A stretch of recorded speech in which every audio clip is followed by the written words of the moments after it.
आप लोगों को मैं बताना चाहती हूँ कि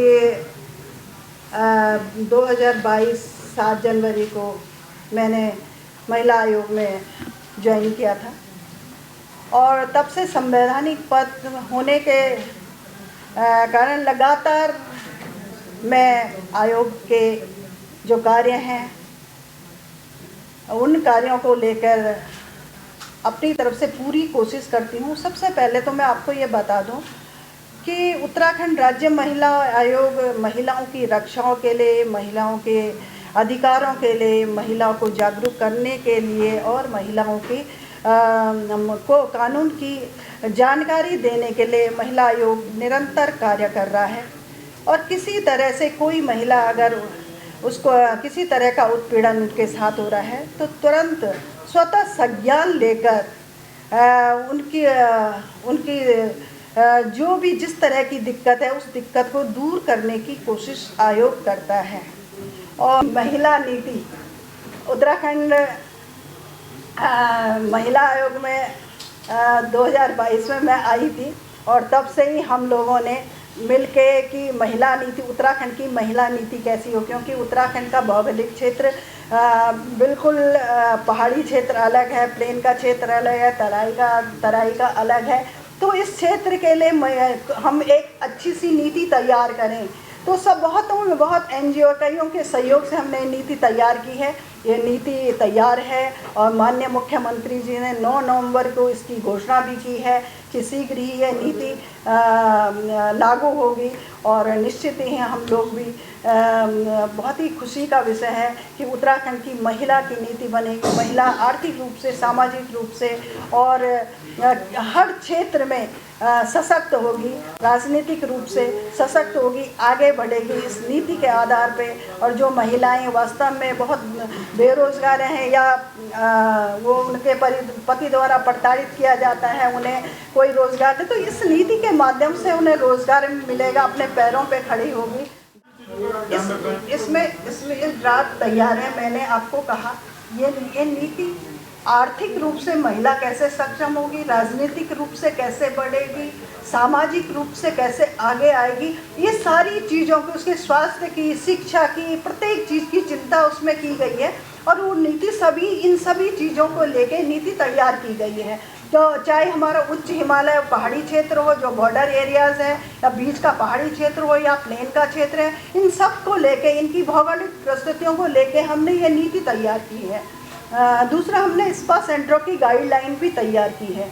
हमने कहा क्रॉस जेंडरिंग वाला जो मामला है, क्योंकि खुद मैंने कई हल्द्वानी में, देहरादून में कई स्पा सेंटरों में हमने गए और जब निरीक्षण किया तो जब हमें कुछ लगता है कि यहाँ ठीक नहीं है तो हमने तुरंत आयोग ने इसकी गाइडलाइन बनाई, वो शासन में हमने भेजी हुई है।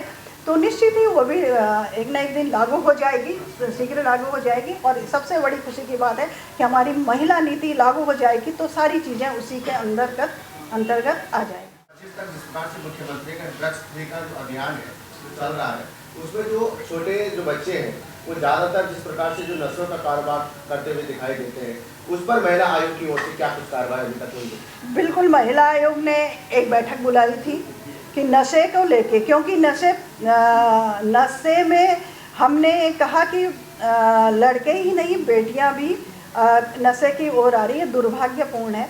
और इसमें माननीय मुख्यमंत्री जी भी संज्ञान ले रहे हैं। निश्चित ही ये नशे को लेके कि ये बहुत ज़रूरी भी है। और नशा, मैं आपको बता दूं कि नशा भी इस तरह का होता है। खुद मैंने पुलिस प्रशासन के साथ प्रशिक्षण, जब मेरा एक कार्यक्रम नरेंद्र नगर में हुआ था तो उसमें भी ये बात रह के आई थी नशे वाली। तो हमने कहा था जो ये इस तरह का नशा है, ये और तरह का नशा है जो सबसे ज़्यादा खतरनाक है। ये नशा रोकना हमारे लिए बहुत ज़रूरी है। पुलिस से मैंने कहा था आपको सब प्राथमिकता से इस नशे को रोकना होगा। निश्चित ही ये इस तरह के दूसरे जो नशे हैं, सारे नशे बंद होने चाहिए और सरकार भी इसमें प्रयास कर रही है। विनीता भंडारी, फिर उसी क्षेत्र में विनीता भंडारी, साल भर में जो 2 घटनाएं हैं, ये आयोग को क्या सिखाती है? देखो, ये बहुत ही दुर्भाग्यपूर्ण है।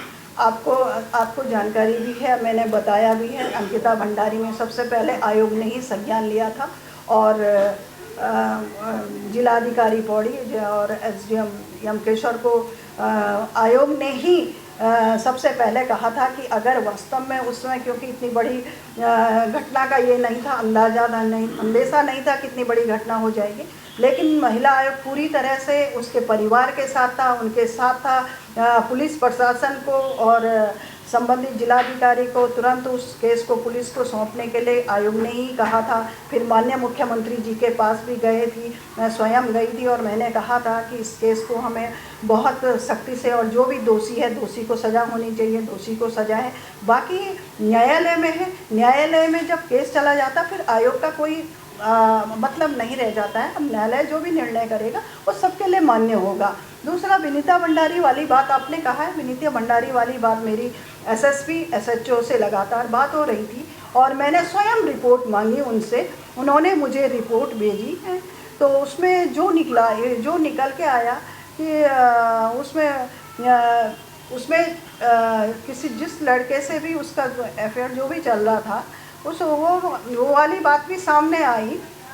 लड़का उस समय, जिस समय वो लड़की जली, लड़का उस समय कॉलेज में था और उसका प्रैक्टिकल था, कुछ जो मुझे एसएचओ ने बताया कि प्रैक्टिकल वो दे रहा था। लेकिन लड़की ने कॉल किया, मैसेज किया और लड़के ने अगर मैसेज डिलीट किए हैं, अभी उसकी जांच चल रही है मोबाइल की, वो अपडेट हो जाएंगे वो मैसेज जो उसने डिलीट किए हैं। वो देखने वाली बात है कि वो मैसेज किस तरह के थे।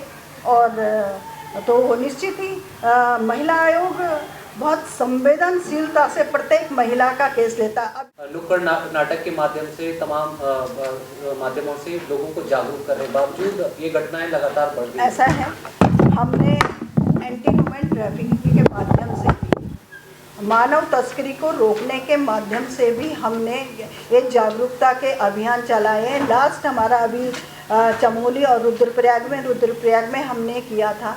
और लगातार मैं पुलिस प्रशासन के संपर्क में रहती हूँ। जो संबंधित जो भी ज़िला होता है, उस ज़िले के जो भी एसएसपी होता है, उनसे मेरी बात होती है। और आपको मैं बता दूँ, अभी 3-4 केस ऐसे आए थे कि जब ये कहा गया था कि वो बालिक हैं, वो खुद गई हैं, लेकिन खुद मैं प्रेशर बनाया, मैंने कहा नहीं बिल्कुल इनको ढूंढ, तो वो वापस आई हैं। और एक केस तो ऐसा था कि जो महिला ही महिला को लेके गई थी,